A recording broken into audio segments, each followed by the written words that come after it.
Bom, voltando aqui, né? O celular que deu a bateria dele descarregou. Mas voltando ainda sobre essa concupiscência dos olhos, é preciso entender também o seguinte. Segundo São Tomás de Aquino, nós buscamos a felicidade. Né? Buscamos a felicidade como nosso fim último. E está correto isso. Devemos buscar nossa felicidade. Né? Só que a nossa felicidade não está aqui nas coisas da terra. Né? Aqui nós temos assim pequenos reflexos de felicidade, momentos de felicidade, tudo. Mas nós não somos apenas o corpo. Né? Nós também somos um composto de alma e de corpo. Então, a nossa carne, nós podemos satisfazê-la e também o nosso espírito. Né? Nas relações aqui na Terra, com as coisas que nós temos,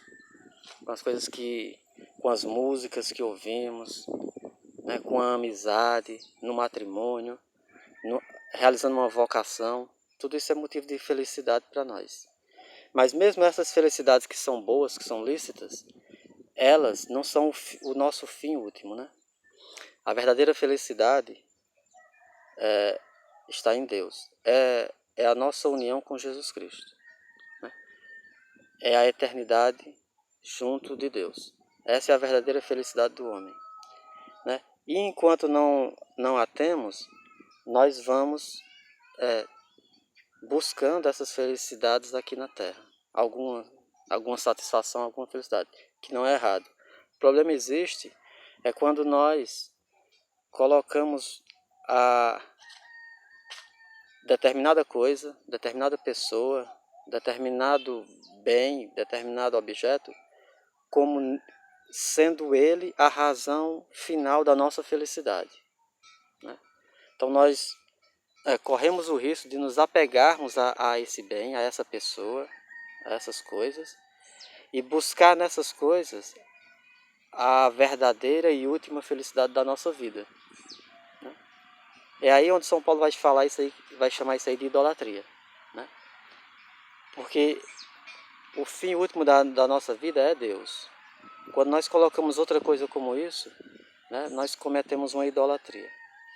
Então, essa concupiscência dos olhos, que o autor aqui está apresentando para a nossa meditação de hoje, é justamente nesse sentido. Né? Para não nos apegarmos tanto às coisas materiais. Né?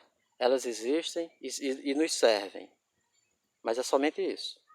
Né? Elas devem ser um trampolim para nós buscarmos o bem maior, que é Deus. Né?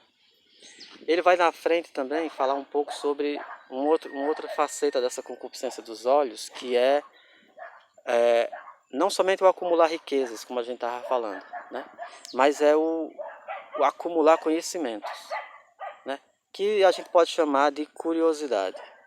Então, isso é uma tentação, sobretudo das pessoas mais introvertidas, aquelas que são mais centralizadas, né? Que elas gostam de estudar, gostam de saber os mistérios das coisas, gostam de conhecer novidades, conhecer outras coisas. Elas tendem, né? Tem uma tendência a acumular esse conhecimento e fazer desse conhecimento a sua vaidade. Né? Então, existe o conhecimento necessário para viver, né? Então a gente precisa conhecer o mundo em nossa volta, conhecer as coisas, mas existem coisas que a gente não precisa saber. Né? A gente não precisa saber o que acontece na vida do vizinho.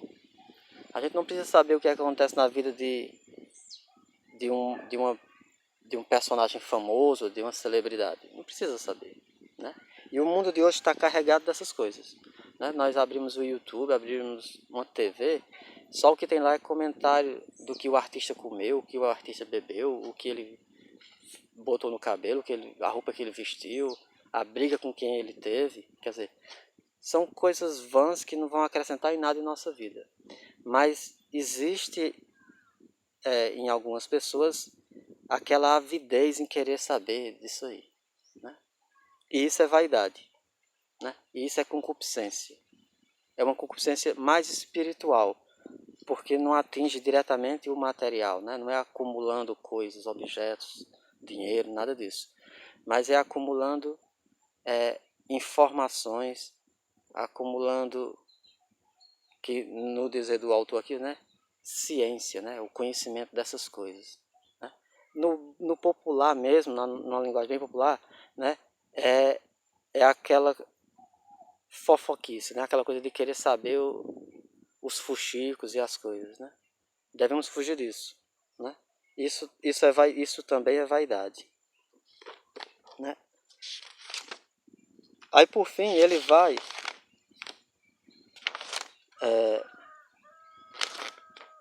relacionar essas duas concupiscências, né? A concupiscência dos olhos, tanto nas coisas materiais como nas coisas sobrenaturais, né? E vai dizer como o demônio age em torno disso, né? Então, veja só, ele nos apresenta duas personagens na Bíblia, né? Que foram tentados pelo demônio nessa concupiscência, né? De um lado ele coloca, de um lado nós temos Adão, né? Que morava num paraíso onde ele tinha de tudo, né? Ele não precisava de nada mais para viver, ele já tinha tudo. Ele tinha fome, lançava a mão, pegava uma fruta, bebia e vivia feliz. Qual é a tentação que o demônio foi fazer com ele, né? Foi justamente essa tentação do conhecimento, né? Então o demônio chega para ele e diz: se você comer do fruto da árvore, deixa eu sair um pouquinho aqui do sol. Se você comer do fruto da árvore, você vai ganhar conhecimento. Você vai saber o que é o bom, o bem e qual é o que é o mal, né?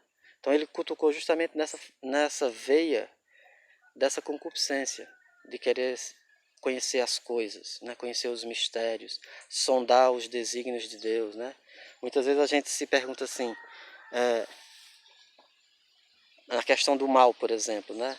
Muitas vezes, né? Se Deus é bom, por que ele permite o mal? Ora, quem somos nós para questionar Deus em alguma coisa, né? Essas coisas só cabem a Deus, esses mistérios só cabem a Deus. A nossa fé, a fé católica, ela é basicamente alicerçada em cima de um mistério, né? Por exemplo, Nosso Senhor ressuscitou. Como entender a ressurreição? Não é para entender, é para acreditar, né? É artigo de fé.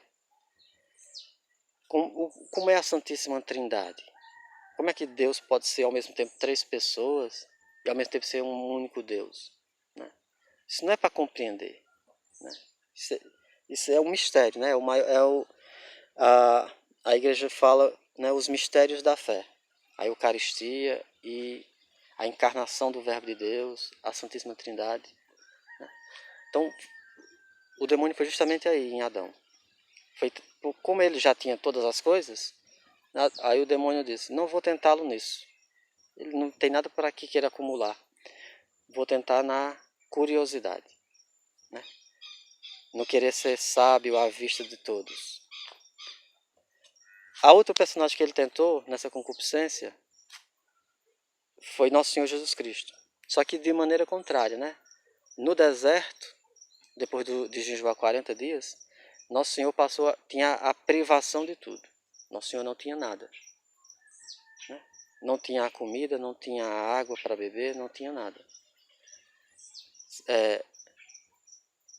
Mas ao mesmo tempo ele é a sabedoria encarnada. Então, o demônio, sabendo disso, não ia tentar na curiosidade, não ia tentar nessa querer criar essa malícia no coração de Jesus, nosso Senhor, né? Ele foi tentar justamente naquilo que faltava a Nosso Senhor ali, que é o alimento, que é a bebida, vamos dizer, que é a posse das coisas. Que naquele momento, no deserto, Nosso Senhor era o maior mendigo da terra, não tinha nada. Como é que o demônio faz? Leva Nosso Senhor no lugar mais alto e mostra todas as riquezas do mundo. E diz, tudo isso eu te dou se você se prostrar e me adorar. Então, é a mesma tentação, é a mesma concupiscência, só que em um ele foi pela curiosidade, pela essa busca do vão conhecimento, né? Da vã sabedoria, de querer prescrutar todos os mistérios, né? Todos os segredos. No outro, ele foi justamente naquilo que lhe faltava, né? No alimento, na bebida, na riqueza, né? No primeiro ele saiu vitorioso, nós sabemos disso, para nossa desgraça. No segundo ele foi vencido com o poder da palavra de Deus, né? Nosso Senhor diz que usa a palavra de Deus e diz que só adorarás o Senhor teu Deus. Então, o poder da palavra de Deus vence o demônio, o poder da verdade vence o demônio, né? Então é isso. Essa meditação para o dia de hoje, né? A concupiscência dos olhos, que ela se apresenta dessas duas maneiras. Naquela avidez por acumular bens materiais, né?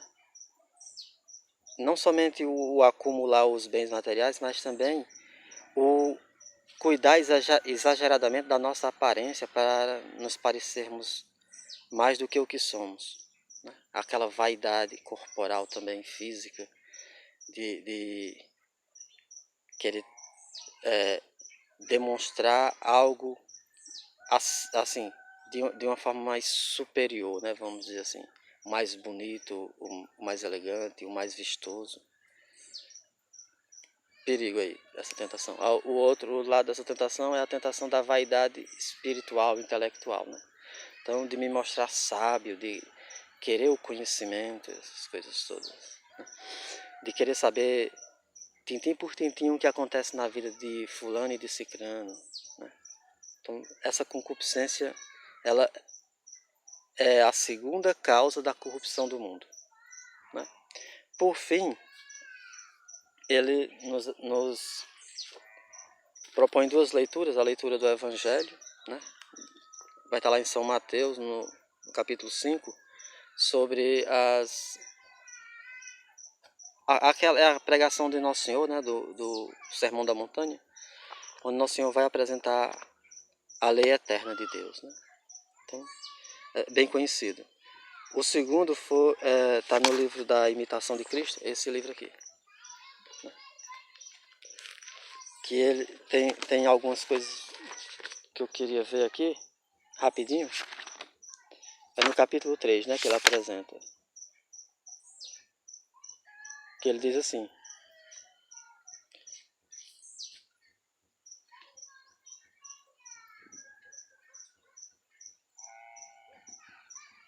falando dos sábios, né, dessas pessoas que buscam conhecimento, assim, buscam saber dos mistérios, saber das coisas, ele diz o seguinte: Oxalá a sua vida corresponda com a sua ciência, né? É aquele preceito bíblico, né, de que quem muito sabe, muito será cobrado, né? Então, de que me adianta saber as coisas e não pô-las em prática, né? São Pio X, ele diz assim: tem muito mais chance de se salvar aquela senhorinha que não conhece nada de teologia, mas sabe o catecismo e busca algumas partes do catecismo e busca vivê-lo com toda piedade. É muito mais fácil ela se salvar do que um sábio teólogo que não pratica a sua fé, mas que fica mergulhado nos estudos e se afundando cada vez mais, né, nos seus estudos, na busca de conhecer as coisas, né? E não pratica a fé.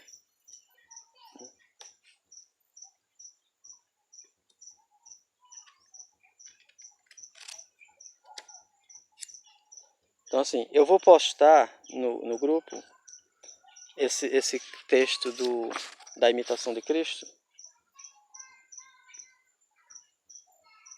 para quem não tem ainda, né? Para a gente para ler junto, né? Ele diz assim no comecinho: feliz aquele a quem a própria verdade ensina, não através de figuras e palavras que passam, mas tal qual é. Nossa razão e nossos sentidos veem pouco e muitas vezes nos enganam. De que serve a sutil especulação sobre questões misteriosas e obscuras, de cuja ignorância não seremos arguídos no juízo de Deus, né? De que nos serve saber um monte de coisas que não vão contribuir nada para a nossa salvação. Ele quer dizer isso, né? Que no dia do nosso juízo, né, no dia da nossa morte, que nós nos apresentarmos diante de Deus, Nosso Senhor não vai nos perguntar da vida das pessoas, da história geral do mundo. Não, não vai perguntar isso. Ele vai perguntar: cadê as suas obras? O que foi que você fez? Então, nos atentemos a isso. A viver a vida conforme a vontade de Deus, na simplicidade, né? Eu costumo dizer para os meus filhos que o mundo que a gente vive hoje é um mundo fabricado, não é um mundo real, né?